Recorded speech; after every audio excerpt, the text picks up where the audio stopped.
ये मानसिकता लोगों में जब तक रहेगा तब तक लाइफ में कुछ चाहकर भी कुछ भी नहीं कर सकता है। जो आप जानते हो वो लाइफ में कर रहे हो, प्रैक्टिकल ये होना चाहिए, तब आप लाइफ में कुछ भी कर सकते हो, कुछ भी बोल सकते हो, कुछ भी जोड़ सकते हो, समझ रहे हो। तो अब लाइफ में डिसीजन लेना हो या एक्शन लेना हो, तीन चीज़ों को हमेशा ध्यान में रखते हैं। अगर आप लेते हो अपने लाइफ में डिसीजन तो बहुत आगे जाओगे आप। वो तीन चीज़ें क्या है कि जब कोई लीडर टॉप में बैठा है वो गलत डिसीजन लेगा तो बाकी सब जो नीचे है उसके अंदर। नमस्कार दोस्तों, मैं प्रमोद प्रभु, स्टूडेंट ऑफ मैनेजमेंट। आपके जानकारी और नॉलेज के लिए यह जानना और समझना बहुत ज़रूरी है कि हम अब नए साल में कुछ नए करने जा रहे हैं, नए सिरे से नए साल को शुरुआत करने जा रहे हैं और हमारा नया इनिशिएटिव है गीता इन एक्शन। आपने सुना होगा हमारे बड़ा बिजनेस के founder and CEO Vivek Bindra प्रभु जो कि ये गीता क्लासेस प्रोवाइड करा रहे हैं, तो उनका गीता का जो क्लास चल रहा है उनका समरी 5 मिनट में या उनसे भी कम हम देने का कोशिश करेंगे अपने समझ और अपने एक सीमित बुद्धि के साथ, अपने सीमित अंडरस्टैंडिंग के साथ। तो अगर आप थोड़े सा समय में ज़्यादा नॉलेज चाहते हो, जिसको कहते हैं लेस वर्ड मोर इन्फॉर्मेशन, तो इस वीडियो को और आने वाले वीडियो को मिस ना करें और आप जो चाहो वो गीता का समरी के रूप में थोड़ा सा समय दोगे, ज़्यादा ज्ञान लोगे। तो चलिए स्टार्ट करते हैं एक छोटा सा प्रेयर के साथ। तो छोटा सा प्रेयर हमारा है, जय श्री कृष्ण चैतन्य प्रभु नित्यानंद श्री गदाधर शिव गौर भक्त वृंद। हरे कृष्ण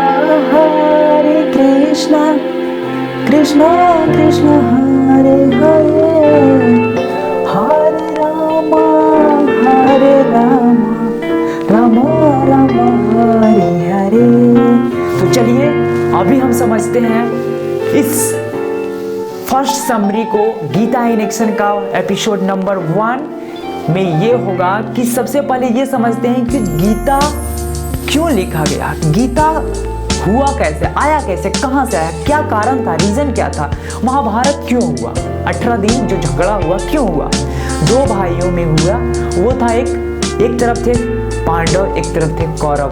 तो दोनों भाइयों में जो झगड़ा हुआ उसका सबसे बड़ा रीजन क्या था आपको पता है। बहुत सारे आपको अंदर नॉलेज होगा इससे रिलेटेड, पर ये इसका सबसे जिसको कहते हैं ना टेक्निकल सबसे बड़ा रीजन क्या था उसका, इसका रीजन सबसे बड़ा ये था जिसको कह सकते हैं सीक्रेट, कि जो टॉप लेवल का लीडर था ना, टॉप लेवल का लीडर जिसको बोलते हैं धृतराष्ट्र जो कि राजा थे, वो अंधे थे, आँख से अंधे थे, लेकिन वो मन और बुद्धि से भी अंधे थे।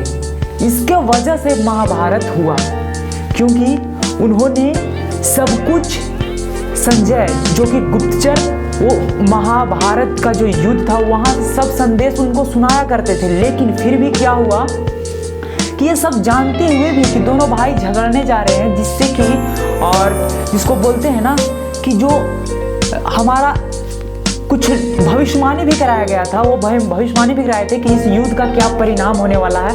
तो भविष्यवाणी निकल कर आया था कि मारे जाएंगे 100 पुत्र और जो अर्जुन है वो विजय होंगे। तो यहाँ पे इतना जानते हुए भी वो क्या किए, उन्होंने डिसीजन नहीं लिया, मतलब कि टॉप लेवल का जो लीडर थे वो डिसीजन नहीं लिया और सब चीज़ को होते देख रहे थे। और उसी प्रकार उनका जो वाइफ थी गंधारी, वो भी सेम उसी प्रकार से वो भी क्या की कि अपना एक आँख पे पट्टी बांध ली, वो सब कुछ देखते हुए भी, क्योंकि राजा अंधा तो रानी भी अंधा। अब जब यही धन था तो सब कुछ खत्म, तो सब कुछ खत्म हो गया। इसका सबसे बड़ा कारण ये था कि जब कोई लीडर टॉप में बैठा है वो गलत डिसीजन लेगा तो बाकी सब जो नीचे है उसके अंदर जितने सारे चल रहा है राजा प्रजा सब तो विनाश तो होगा ही, बिल्कुल सच था। और उनके पास धृतराष्ट्र के पास एक बहुत ही जिसको कह सकते हैं ना कि वो थे, जिसको कहते हैं ना कि एक थे शकुनी, आप जानते होंगे शकुनी को जानते होंगे, एक और जानते होंगे कौन, जिनको मतलब कि इच्छा मृत्यु था। किनको इच्छा मृत्यु था?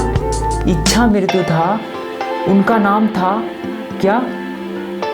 भीष्म पितामह। भीष्म पितामह थे, इतने महान महान स्कॉलर थे उनके पास, फिर भी उन्होंने इन लोगों से किसी प्रकार का विचार विमर्श और बातचीत नहीं किया और डिसीजन नहीं लिया। इन डिसीजन एक प्रकार कह सकते हैं इस युद्ध का सबसे बड़ा खलनायक क्या थे? वो थे धृतराष्ट्र, जो कि उन्होंने इन डिसीजन भी लेने का काम नहीं किया, सबसे बड़ा इन डिसीजन। तो अभी हम समझते हैं कि सबसे बड़ा कारण जब ये था कि टॉप लेवल का लीडर का जैसा सोच था, वो अंधा तो आँख से थे लेकिन मन और बुद्धि ये दोनों चीज़ से भी अंधा थे।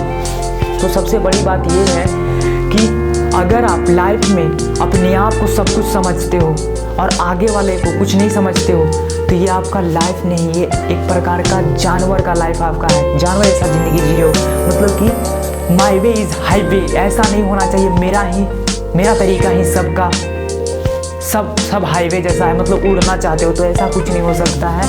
आपको सबको एक मान के, अपना मान के चलना होता है। क्योंकि जैसे कि एक था, क्या था आप जानते होगे, क्योंकि दो चीज़ होता है हर फैमिली में, हर परिवार में आप देखते होगे, क्या बोलता है? मेरा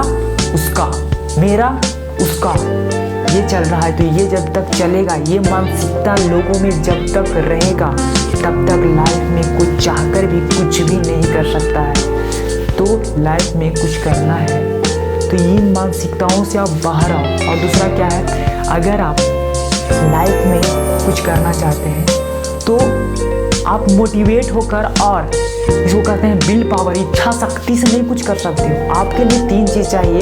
वो क्या है? आपको चाहिए एटीट्यूड, इसको कहते हैं थिंकिंग प्रोसेस, सोचने का एक वे तरीका होना चाहिए, खुद का थिंकिंग प्रोसेस होना चाहिए। आप किस तरीके में स्टेप बाय स्टेप कैसे सोचते हो, ये खुद का थिंकिंग होना चाहिए, थिंकिंग प्रोसेस। और दूसरा क्या? नॉलेज, आपके पास किसी भी चीज़ के बारे में ज्ञान होना चाहिए और कंप्लीट ज्ञान होना चाहिए। और क्या है दूसरा? स्किल, वो जो नॉलेज आपके पास है वो व्यवहार में भी होना चाहिए आपके, जिसको कहते हैं बिहेवियर, मतलब जो कहते हैं प्रैक्टिकल, आपके लाइफ में भी वो चीज़ें होना चाहिए जो आप जानते हो वो लाइफ में कर रहे हो, प्रैक्टिकल ये होना चाहिए। तब आप लाइफ में कुछ भी कर सकते हो, कुछ भी फोड़ सकते हो, कुछ भी जोड़ सकते हो, समझ रहे हो? तो अब लाइफ में डिसीजन लेना हो या एक्शन लेना हो, 3 चीज़ों को हमेशा ध्यान में रखते अगर आप लेते हो अपने लाइफ में डिसीजन, तो बहुत आगे जाओगे आप। वो 3 चीज़ें क्या है? पहला है, आप किसी भी डिसीजन या एक्शन लेने से पहले वाइजली, मतलब कि बुद्धिमत्ता के साथ, बुद्धि के साथ वो डिसीजन लेना आप। उसके बाद क्या? राइटली, सही तरीका से लेना, सही वे में, सही मतलब उसको स्ट्रैटेजी कर सकते हैं, सही प्लान के साथ लेना आप उस डिसीजन को। और एक कहते हैं टाइमिंग, समय पर लेना आप, मतलब समय के साथ लेना कि कौन सा अच्छा अपॉर्चुनिटी है, कौन सा अच्छा मौका है, उस समय उस डिसीजन को लेना और करना। ये 3 चीज़ को आप फॉलो करते हो, 3 चीज़ों को आप अडॉप्ट करते हुए अपने किसी भी डिसीजन को, एक्शन को लेते हो आप, तो लाइफ में बहुत ही ज़्यादा पॉसिबिलिटी होती है कि आप कुछ भी कर सकते हो। अगर इन 3 चीज़ों को आप नहीं फॉलो करते हो, 3 चीज़ों के साथ आप नहीं कुछ करते हो, तो आप वहाँ पे किसी ना किसी चीज़ को मिस आउट कर दोगे, आप वहाँ पे फंस जाओगे, आगे जाकर वही अनसक्सेस रह जाओगे, जिसको कह सकते हैं फेल हो जाओगे आप। तो यहाँ पे अगर आप समझ गए इस बात को बखूबी से, तो अपने लाइफ में यहाँ से जो भी आप सीखे, जो भी अभी आप समझे, ये गीता इन एक्शन है। क्या? Gita in action. तो आप जो भी यहाँ से पॉइंट सीख रहे हो, आप इसको लाइफ में डायरेक्टली अप्लाई करो। आप लाइफ में डिसीजन भी लेना है 3 चीज़ों से लो। क्या? वाइजली, बुद्धि के साथ, राइटली, सही तरीके से, और तीसरा क्या? टाइमिंग से, सही समय पे सही मौका को फ़ायदा उठाओ। आप बहते गंगा में हाथ धोने का काम करो आप, नहीं तो आप रह जाओगे पीछे और दुनिया निकल जाएगी आगे। तो यही बात है, गीता इन एक्शन बहुत ही पावरफुल है। तो ये आपको समरी के रूप में बहुत ही कम समय में बहुत कुछ बताने का कोशिश करते हैं और बहुत फास्ट बोलने का कोशिश करते हैं। तो अगर इसमें कुछ आपके तरफ से सजेशन, फीडबैक हो कि मैं ज़्यादा तेज़ बोल रहा हूँ या कम बोल रहा हूँ, तो आप कमेंट कर सकते हो, बता सकते हो। तो आज का समरी इतना ही, आपका बहुत बहुत धन्यवाद। नेक्स्ट समरी के साथ मिलते हैं और कुछ अच्छा बताने का कोशिश होगा मेरा। तो चलिए आपसे विदा लेते हैं।